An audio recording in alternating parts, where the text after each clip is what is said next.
Tuhan. Senang sekali kita bisa berkumpul lagi di tempat ini. Saya ajak jemaat Tuhan untuk berdoa terlebih dahulu. Tuhan Yesus, terima kasih ya Tuhan, kami sudah dengan selamat berada di tempat ini. Kami mau memuji, memuliakan nama-Mu ya Tuhan. Di dalam nama Tuhan Yesus Kristus kami berdoa. Amin. Saya ajak saudara semua untuk bangkit berdiri.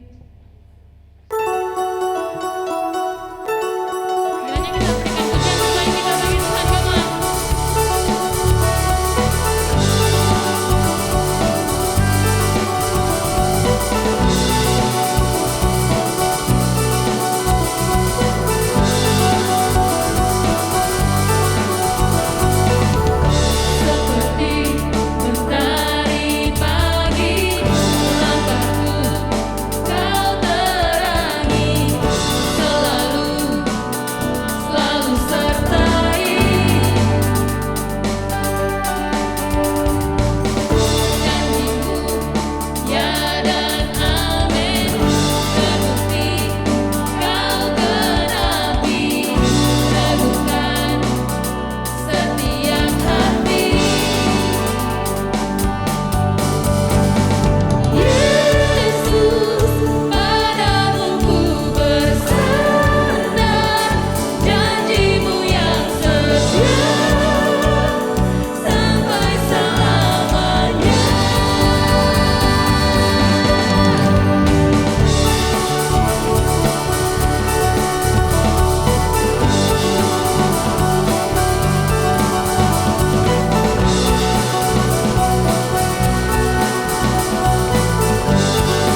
Shalom Bapak Ibu Saudara sekalian. Kita bersyukur kembali diberi kesempatan oleh Tuhan untuk beribadah bersama-sama. Saya percaya ketika kita menyembah Tuhan, seperti firman Tuhan katakan, Tuhan hadir di tengah-tengah kita. Nah itu sebabnya saudara, kalau Tuhan hadir saya percaya dia tidak sekedar hadir, tapi dia akan berbicara kepada kita. Ya, akan menyatakan isi hatinya kepada kita. Melalui kebenaran firman Tuhan, itu sebabnya kita buka hati kita. Mari kita siapkan hati kita betul-betul untuk kita terima kebenaran firman Tuhan, menjadi bagian dalam hidup kita yang kalau kita perlu diubahkan, itu akan mengubahkan kita. Kalau kita perlu jalan keluar, firman Tuhan akan memberikan jalan keluar kepada kita. Amin, Bapak Ibu Saudara. Nah, firman Tuhan hari ini, ya judul firman Tuhan, Tuhan itu sabar. Kita baca bersama-sama 3, 2, 1. Ya, saudara percaya bahwa Tuhan itu sabar? Amin. Haleluya. Kemarin firman Tuhan mengatakan apa minggu yang lalu? Tuhan itu tidak lalai. Tidak lalai itu artinya Tuhan itu selalu ingat akan janji-janjinya dalam hidup kita. Nah, kali ini kita belajar Tuhan itu sabar. Ayatnya sama. Ya. Kemarin Tuhan tidak lalai menepati janjinya. Dan di ayat yang sama kita belajar 2 Petrus pasal 3 ayat yang ke-9. Karena kita masih belajar dari surat Petrus ya, khususnya 2 Petrus. 2 Petrus pasal 3 ayat 9. Saya akan baca buat saudara. Tuhan tidak lalai menepati janjinya, sekalipun ada orang yang menganggapnya sebagai kelalaian, tetapi ia sabar, katakan amin. Ya, terhadap kamu karena ia menghendaki supaya jangan ada yang binasa. Melainkan supaya semua orang berbalik dan bertobat. Jadi apa yang Alkitab katakan atau apa yang Alkitab ingin katakan? Poinnya ini saudara, yaitu Tuhan adalah Tuhan yang sabar. Ya, saudara harus menangkap ini dulu. Tuhan itu adalah Tuhan yang sabar. Nah kalau Tuhan itu sabar, lalu apa maknanya buat kita? Kalau Tuhan itu sabar, apa artinya buat kita? Nah ini yang penting ya. Ya, kalau kita tahu Tuhan itu sabar, apa ini maknanya? Oke, saya tahu Tuhan itu sabar. Lalu maknanya apa? Yang pertama, yang dapat kita ambil dari pengertian bahwa Tuhan itu sabar, jika Tuhan itu sabar, maka kita yang adalah anak-anaknya Tuhan juga harus menjadi orang yang sabar. Yang yes cuma satu di depan sini. Kalau Tuhan itu sabar, kita selalu mengatakan bahwa kita ingin memiliki karakternya Tuhan. Ya, dan salah satu karakter Tuhan yang penting adalah sabar. Tuhan ingin juga supaya saya dan saudara menjadi orang-orang yang sabar. Haleluya. Amin. Nah, apa itu sabar? Nah, sabar ini dimaknai seperti ini. Ini kata Yunani, itu bukan kaya ya, salah ketik ya. Kata Yunani menggunakan kata makrotumeo. Artinya sabar, panjang sabar, ya. Lalu lambat untuk marah, dan kemudian lambat untuk menghukum. Jadi arti kata makrotumeo yang dipakai di ayat tadi itu, ya artinya sabar, panjang sabar. Saya senang dengan istilah panjang sabar, saudara. Panjang sabar itu artinya sebetulnya sabar kita itu ya harus panjang sekali saudara. Harus panjang. Lalu lambat untuk marah. Kalau orang yang cepat marah itu artinya orang yang tidak sabar. Ya. Kalau teman kita lagi marah, ke emosi lalu saudara pasti akan memberikan nasihat sabar gitu kan ya. Ternyata ya sabar yang dimaksud ini juga seperti itu saudara, yaitu lambat untuk marah. Kalau Anda cepat untuk marah itu artinya Anda bukan orang yang sabar. Lalu lambat untuk menghukum. Ini artinya sabar. Nah, sabar, panjang sabar, lambat untuk marah, lambat untuk menghukum. Sabar itu adalah profil anak Tuhan. Amin. Kalau ada ayah, kalau dia anak Tuhan, maka dia akan menjadi ayah yang sabar. Kalau ada ibu-ibu di sini, dia adalah anak Tuhan, maka dia profilnya harus menjadi ibu-ibu yang sabar. Alkitab ingin mengajar kepada kita supaya kita tuh jadi orang-orang yang sabar. Orang yang sabar besar pengertiannya, tetapi siapa cepat marah, artinya orang yang tidak sabar itu akan membesarkan kebodohan saja, saudara. Bodoh kalau orang nggak sabar itu. Kenapa? Karena kalau orang tidak sabar, dia akan terjebak sendiri di dalam masalah yang dia buat sendiri, saudara. Orang yang cepat marah ya, orang yang cepat sekali artinya orang yang tidak sabar, dia tidak bisa berpikir jernih, saudara. Sehingga kalau dia ngomong kata-katanya ya itu bisa keliru, bisa salah.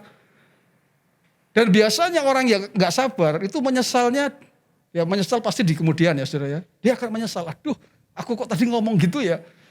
Kenapa? Karena nggak sabar. Nah saya ingin katakan kepada saudara, sabar ini tidak bisa didoakan. Mohon maaf kalau pastor tolong saya didoakan supaya sabar. Saya tidak akan pernah mau mendoakan, saudara. Karena sabar itu bukan didoakan. Sabar itu diperjuangkan, saudara.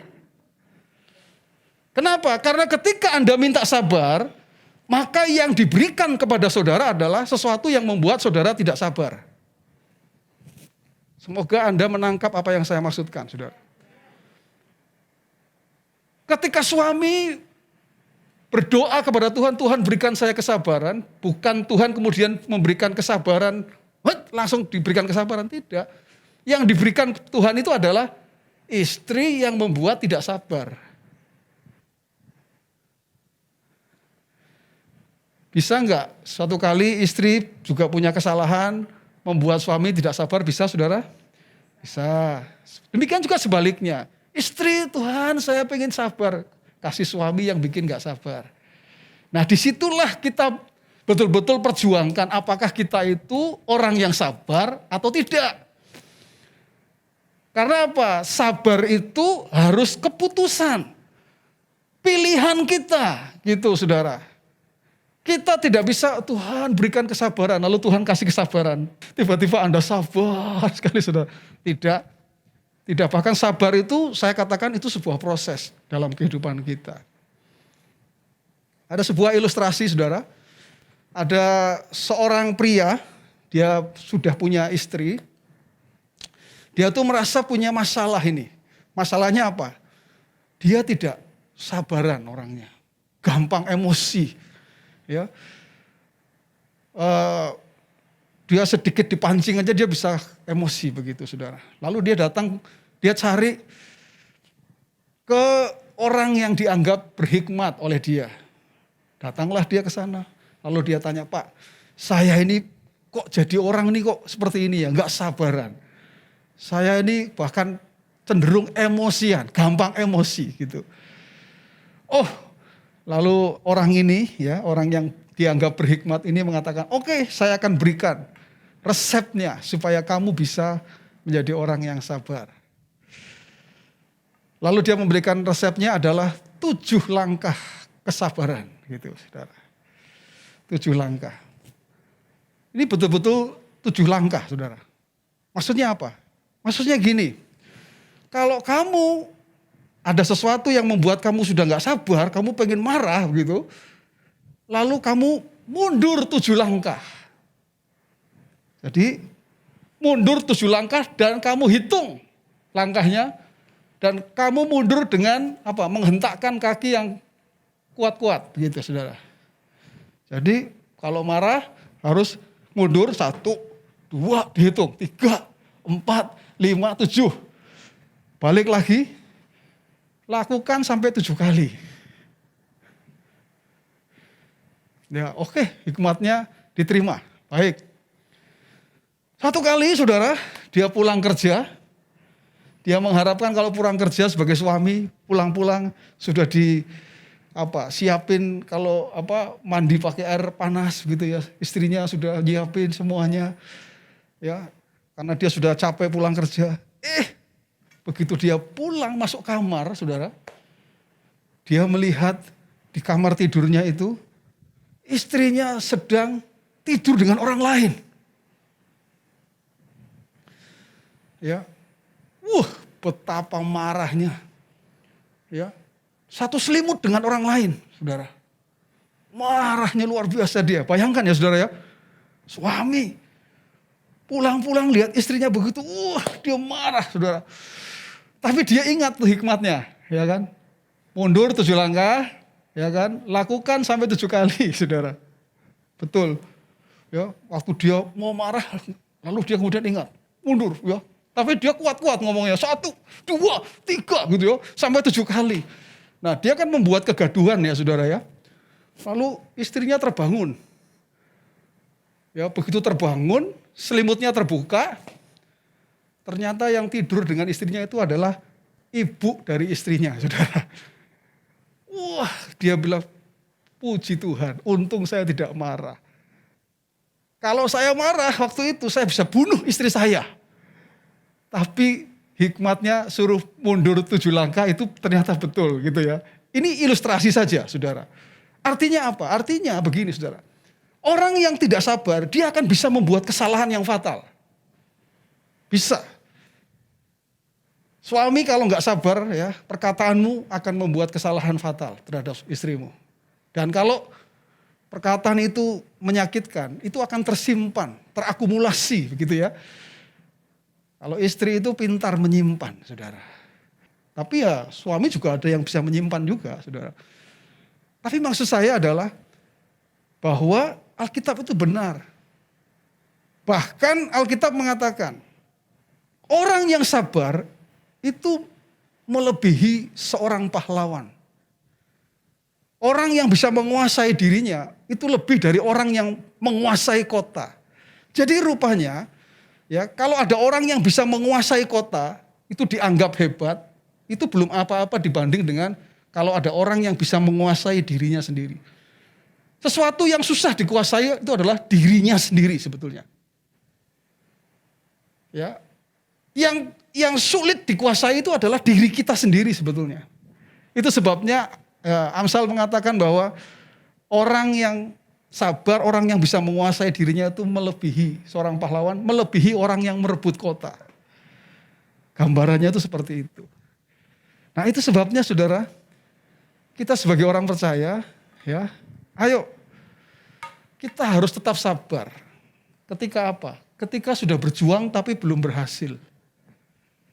Kalau Saudara sedang melakukan bisnis mungkin, berjuang tapi belum berhasil. Jangan putus asa, jangan patah semangat, sabar Saudara. Sabar. Mengharapkan sesuatu tetapi belum mendapatkan. Bahkan kita sudah berdoa tapi belum terjadi apa-apa. Nasihat firman Tuhan cuma sabar, Saudara. Katakan 3, 2, 1. Sabar. Amin, Saudara. Kita menghadapi orang yang membuat kita bisa emosi. Sabar, kuasai diri, sabar. Kita harus menjadi orang percaya yang mencerminkan karakternya Tuhan. Karakternya Tuhan itu sabar. Yang sedang berjuang dalam bisnisnya, mungkin hari ini jatuh bangun, tetap sabar ya. Karena Tuhan punya waktu buat kita, saya percaya waktunya Tuhan waktu yang terbaik buat kita. Amin. Ya, ada yang belum dapat pasangan, sabar ya. Amin ya. Ya, Anda mengharapkan sesuatu, apapun itu, belum dapat, jangan komplain sama Tuhan. Ya, tapi sabar. Sabar. Karena saya percaya Tuhan itu punya waktu yang terbaik buat saya dan saudara. Nah, itu yang pertama, Saudara. Jadi artinya buat kita, maknanya adalah kalau Tuhan itu sabar, jadi kita pun harus belajar untuk menjadi orang-orang yang sabar. Yang kedua, maknanya apa? Nah, ini sedikit semacam teguran. untuk saya dan saudara. Jika Tuhan itu sabar, maka itu sebenarnya adalah kesempatan yang Tuhan berikan supaya kita bertobat kalau kita salah, saudara. 2 Petrus pasal 3 ayat 9, dalam terjemahan firman Allah yang hidup, ya, Alkitab firman Allah yang hidup. Ia sedang menunggu, serta memberikan lebih banyak waktu. Ini kata kuncinya, saudara. Maksudnya, saudara, jangan Anda pikir kalau kita ada di tempat yang salah, nggak apa-apa tuh, saya nggak terjadi apa-apa tuh. Saya biasa-biasa aja tuh. Saudara, saya mau kasih tahu, kalau belum terjadi apa-apa atau biasa-biasa saja itu karena Tuhan sabar, saudara. Ingat, kita nggak tahu waktunya Tuhan itu kapan. Nggak tahu, saudara. Ini sebenarnya konteksnya kan tentang kedatangan Tuhan ya, saudara ya.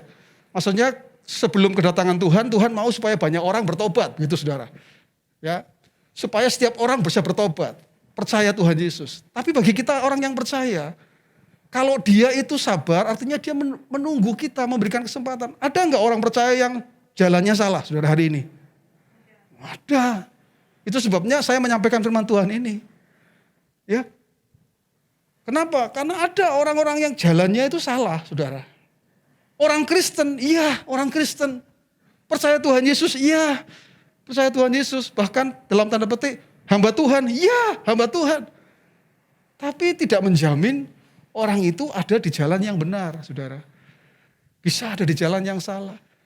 Lalu mereka berpikir, oh saya melayani Tuhan ya biasa-biasa aja, gak ada masalah tuh. Walaupun dia ada di jalan yang salah. Dan dia pikir orang tidak tahu. Ya kan? Tapi kalau orang tidak tahu, Tuhan tahu. Katakan amin, saudara. Ya, saya tidak sedang menakut-nakuti saudara, tidak. Tapi sedang ingin membuat kita menyadari bahwa Tuhan itu Tuhan yang Maha Tahu dan Tuhan itu sedang menunggu kita. Tangannya terbuka, memberikan kesempatan. Supaya apa? Supaya kita yang memutuskan untuk bertobat dan berbalik kepada jalan yang Tuhan mau, saudara. Orang yang berbuat dosa, orang yang salah jalan, sebenarnya dia tahu kalau dia salah, saudara. Tapi dia seperti atau seolah-olah tidak memiliki kekuatan untuk keluar dari situasi dan kondisi tersebut, saudara. Ya, banyak kesaksian orang yang mengatakan demikian, saudara. Ketika orang itu ada di tempat yang salah, dia tahu kalau dia salah, saudara. Contoh ya, ada orang yang berselingkuh misalnya. Dia tahu kalau dia itu salah, ngerti salah, saudara. Tapi dia seperti nggak punya kekuatan. Untuk apa? Untuk keluar dari situ, saudara. Kenapa? Masalahnya karena sebetulnya bukan karena apa? Karena dia tidak mau. Masalahnya dia tidak mau, saudara. Dia nggak punya kekuatan. Bahkan sampai di titik di mana siapapun yang ngomongin nggak mempan, saudara. Mau pendeta besar, pendeta kecil, pendeta kaliber internasional, nasional, ya. Internasional, interlokal, nggak ada yang bisa, saudara. Karena apa? Karena itu kembalinya kepada dirinya sendiri. Kalau dia sadar bahwa, hari ini nggak terjadi apa-apa, itu karena Tuhan itu sabar. Tuhan memberikan kesempatan. Ingat, saudara, kesalahan kita itu pasti ada konsekuensinya. Setiap kesalahan itu pasti ada konsekuensi. Pasti. Nah, itu sebabnya Tuhan mau, saudara, supaya kita berbalik dan bertobat, saudara-saudara. Saya senang dengan kata ini, Tuhan menunggu. Tangannya selalu terbukalah. Dia tuh menunggu kita ini berbalik gitu, saudara. Kalau ada orang percaya yang jalannya lagi salah, ayo. Tuhan tuh tahu, Tuhan tuh kenal saudara. Tapi dia mengasihi saudara, itu sebabnya dia memberi kesempatan. Dia menunggu saudara. Ayo nak, kembali. Ya, supaya berbalik. Tapi syaratnya jika kita mau, Itu saudara. Bahkan Tuhan pun tidak bisa berbuat apa-apa kalau kita tidak mau, saudara. Saya katakan ekstrimnya, saudara ya. Tuhan pun gak akan bisa berbuat apa-apa kalau kita tidak mau berbalik, kalau kita tidak mau berubah. Tuhan gak bisa berbuat apa-apa, saudara. Karena itu keputusan kita. Saya memposting di IG saya, saudara. Jalan aja bisa diperbaiki, saudara. Kalau jalan itu bisa diperbaiki, demikian juga hidup kita bisa diperbaiki, saudara. Kalau kita mau masalahnya. Ya, kalau kita mau. Dan ingat, Tuhan itu tangannya terbuka buat kita. Ya, Tuhan itu tidak cepat menghukum, tidak cepat menghakimi, tidak cepat seperti itu, saudara. Tuhan itu sabar. Beda kayak manusia, beda seperti manusia. Manusia itu cepat sekali kalau ada orang salah langsung dihukum, langsung dihakimi. Ya, kalau bisa diinjak-injak, saudara. Tapi kalau Tuhan tidak demikian, Tuhan itu menanti. Karena Dia mengasihi saya dan saudara. Menunggu sampai Anda sadar, oh iya, aku salah. Aku harus kembali ke jalannya Tuhan. Tangannya selalu terbuka buat saya dan saudara. Katakan amin, saudara. Jadi kalau Tuhan itu sabar, artinya adalah sebetulnya Tuhan sedang memberikan kesempatan kepada kita. Kepada saya dan saudara. Supaya kita bisa berbalik ke jalan yang Tuhan mau. Ya, jadilah orang percaya yang mencerminkan karakternya Tuhan, ya, yaitu Tuhan itu sabar.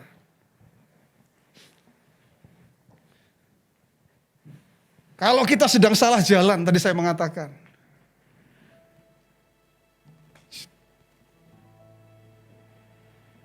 ambil keputusan. Jangan katakan, aku gak ada masalah kok. Sampai detik ini aku salah jalan pun ya gak ada masalah. Gak terjadi apa-apa. Keluargaku ya oke-oke saja, saudara. Saudara, saya mengatakan, itu karena Tuhan masih memberi kesempatan. Tuhan menunggu ya saya dan saudara. Anda dan Tuhan hari ini. Pasti orang lain tidak akan tahu bagaimana kehidupan saudara. Tuhan tahu tapi, saudara, Tuhan tahu. Saya berdoa betul-betul di hadapan Tuhan, semuanya terbuka, saudara.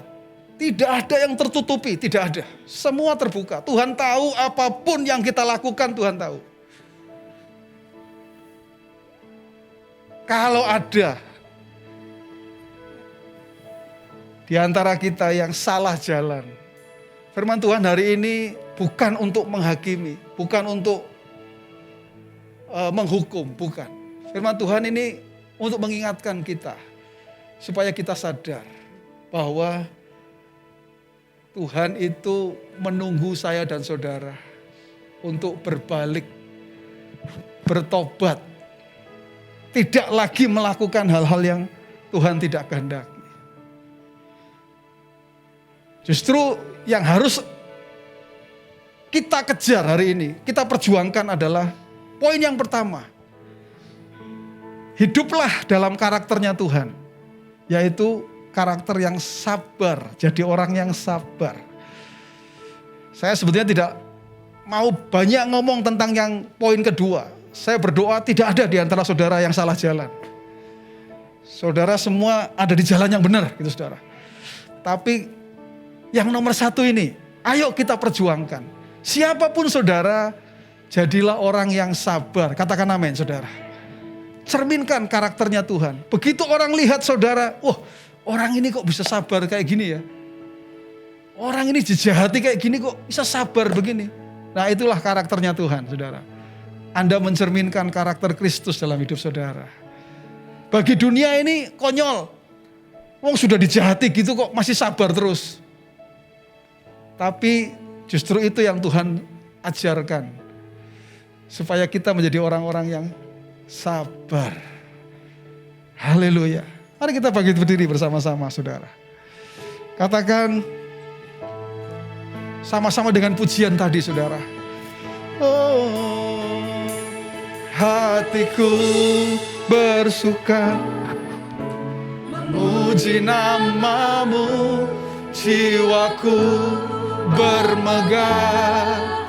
Ku angkat tanganku, apapun yang terjadi dalam keadaanku, sukacitaku hanya di dalam hatiku. Memuji namamu, jiwaku bermegah.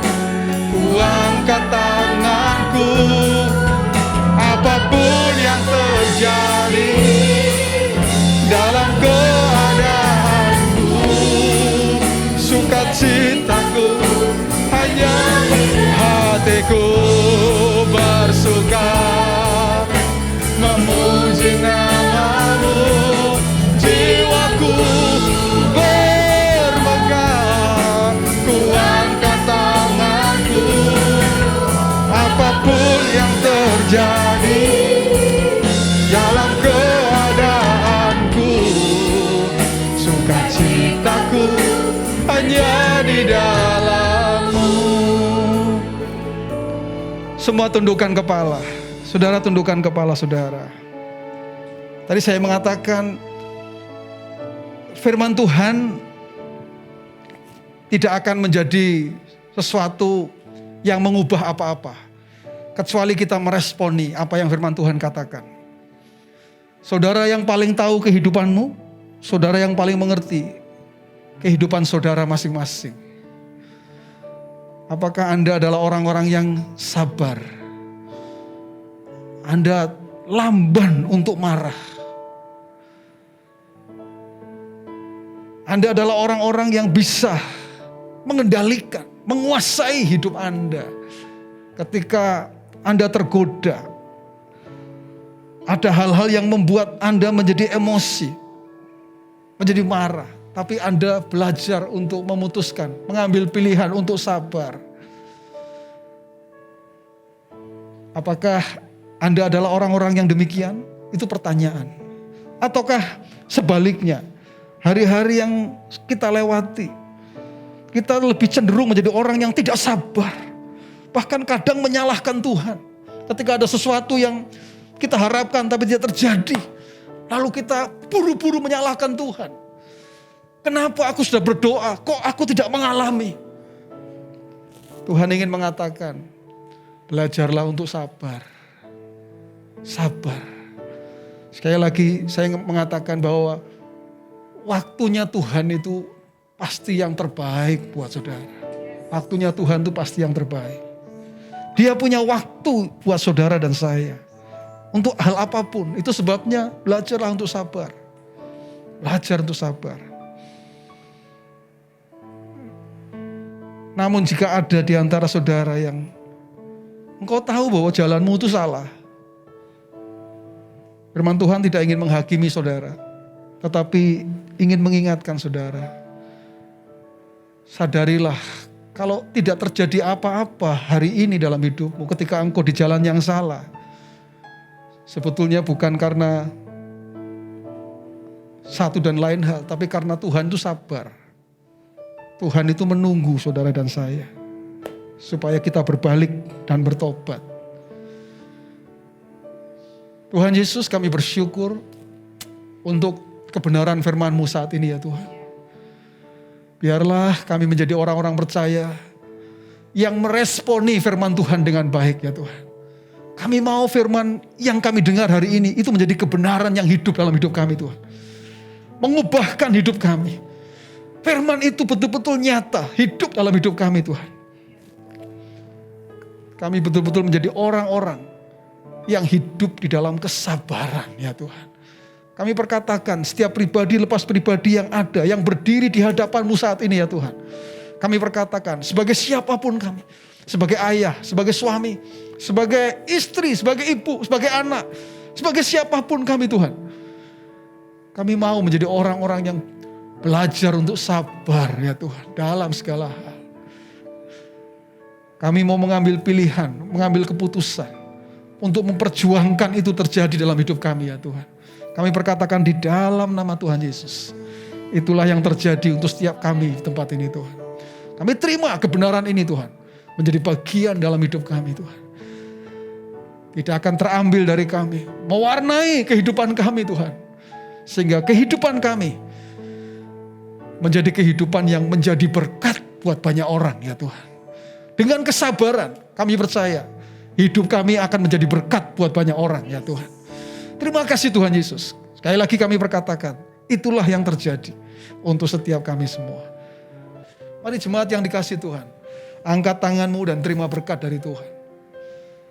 Terima berkat dari Tuhan.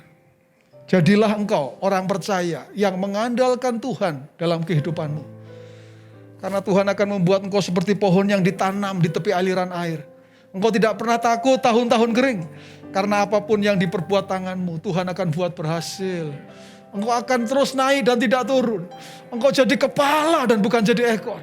Surga terbuka, dibukakannya tingkap di langit, dicurahkannya berkat bagi setiap engkau. Apa yang dicari oleh bangsa-bangsa? Firman Tuhan mengatakan, Bapamu yang di surga tahu bahwa engkau juga memerlukan semuanya itu. Firman Tuhan katakan, carilah dahulu kerajaan Allah dan kebenarannya. Maka semuanya akan ditambahkan kepadamu. Pada akhirnya Tuhan hanya bagi-Mu segala hormat, pujian, kemuliaan. Dahulu, sekarang, sampai selama-lamanya. Jemaat yang dikasihi Tuhan, pulanglah ke rumahmu masing-masing. Dengan membawa berkat dari Tuhan. Tuhan memberkati engkau dan melindungi engkau. Tuhan menyinari engkau dengan wajahnya dan memberi engkau kasih karunia. Tuhan menghadapkan wajahnya kepadamu dan memberi engkau damai sejahtera.